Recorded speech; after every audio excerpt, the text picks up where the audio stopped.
Hey guys, I have driven this Model 3 long-range all-wheel drive for around 3 months now and have accumulated around 3,000 miles during that time. So let's explore the good, the bad, charging, pricing, and so much more in this review.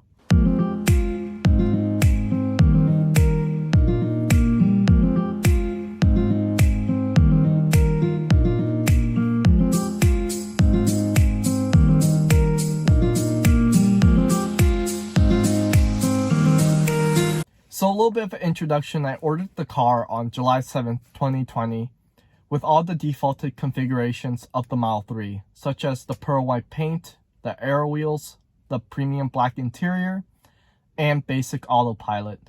The delivery was scheduled for August 22nd, 2020 at the Cleveland Lyndhurst Service Center. At the time of delivery, third quarter just passed, so we were in the beginning of fourth quarter, and we were only one of few peoples on that day accepting delivery. So overall, the delivery itself was pretty painless. We had to only sign a few paperworks, drop off the keys, and we were off.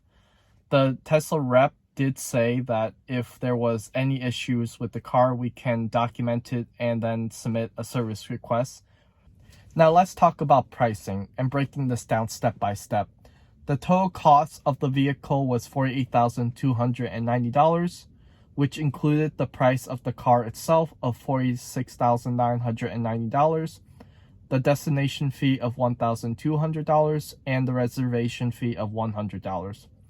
The sales tax of Ohio is 8%, and after factoring in a trade-in value of $7,000, the taxable amount is $41,290, and it came out to be $3,303.20 for tax. The registration fee and titling fee, which in total is $273.07. The biggest hit is the Ohio registration fee of $200 for electric vehicles, which really sucks in my opinion. So in factoring in everything, the total cost for the car was $51,866.27. We did do an additional down payment for the car in addition to the trade-in and financing for 72 months at an APR of 2.5% as advertised on Tesla's website. So let's talk about issues with the Model 3. I took the service rep's advice of documenting the issues that comes across with the car itself during the first week, and I scheduled a service appointments for 3 things. The first was a loose rocker panel on the bottom of the passenger side of the car. There was a bracket that came off and the rocker panel was slightly hanging.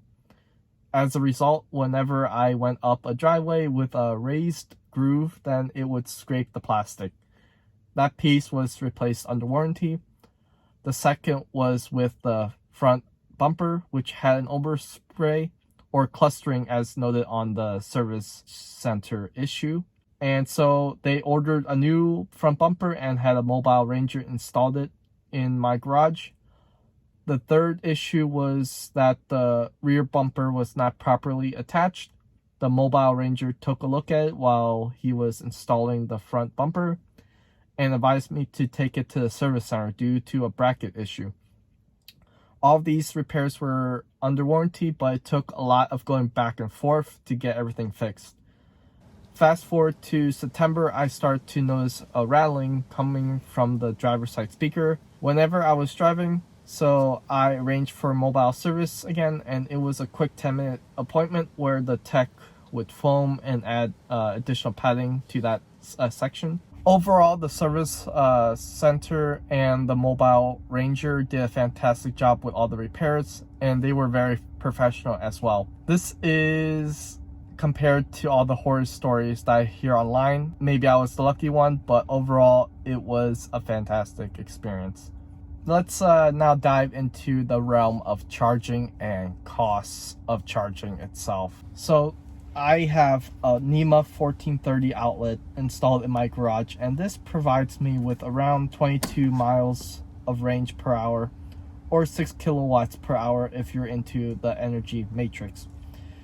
Of course, I had to purchase one of the adapters on Tesla's website, which ran me around 35 bucks with free shipping. So taking a look at the picture, I have traveled 3,000 miles, used up 765 kilowatt hours, and had an efficiency of 255 watt hours per mile. Let's do a little math to calculate how much I have spent on charging. So an efficiency of around 255 watt hour per mile, which converts to roughly 3.92 miles per kilowatt hour. But for simplicity, let's leave it at 4 miles per kilowatt hour. During the 3,000 miles, I have put 765 kilowatt hours into the battery. Breaking this down even more, in terms of supercharging, I have done this around 2 times and put in 56 kilowatt hours in total into the battery at a rate of 24 cents per kilowatt hour. This in total is around $13.44. The remaining 709 kilowatt hours was charging at home at a rate of 4.6 cents per kilowatt hour for a cost of $32.61.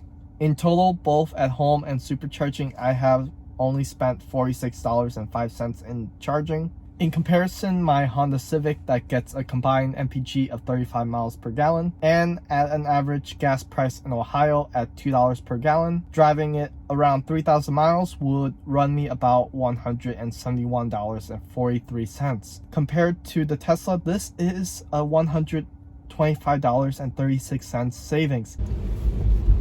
So let's talk about the good about the Model 3 driving for around 3,000 miles. The first thing that I've noticed is that it handles really well. And this is particularly due to the all-wheel drive and the dual motors underneath the car. The battery itself plays a huge part as well because of the low center of gravity. All of this in turn provides you with a very smooth and very handling car. To translate, it handles all weather conditions except snow because I've tested it yet. It handles really well. You feel like you're always in control, and the car itself is heavy due to the battery, so you always feel that control underneath the road. It provides a level of safety that I can't feel with other cars per se. The space and storage of the Model 3 is very good, and especially the front where you can place your groceries. The lighting and interior cabin space is modern and sleek. There are no buttons. The second or the other good thing about the car is the 15-inch touchscreen in the middle, which controls almost every aspect of the car, from windshield wipers, air conditioning, music, entertainment, and all of that. So it's really handy and makes the car feel like futuristic in a sense, because there are no buttons except those 2 on the steering wheel, which controls the cruising distance between the cars and your music volume. Otherwise, everything is performed on that 15-inch touchscreen. So autopilot is a great feature that is provided standard on the Model 3.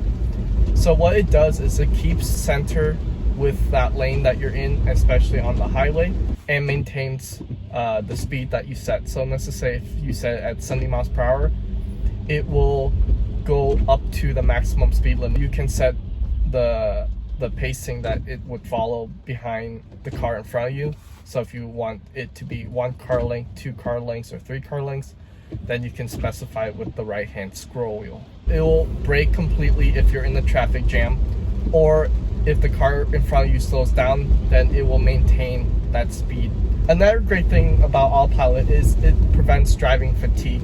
You can set autopilot on and it would automatically stay in its lane and keep pace with the car in front of you. But if you opt in for the $10,000 add-on for full self-driving, then it is able to take you from point A to point B, city to highway to city again, without little intervention.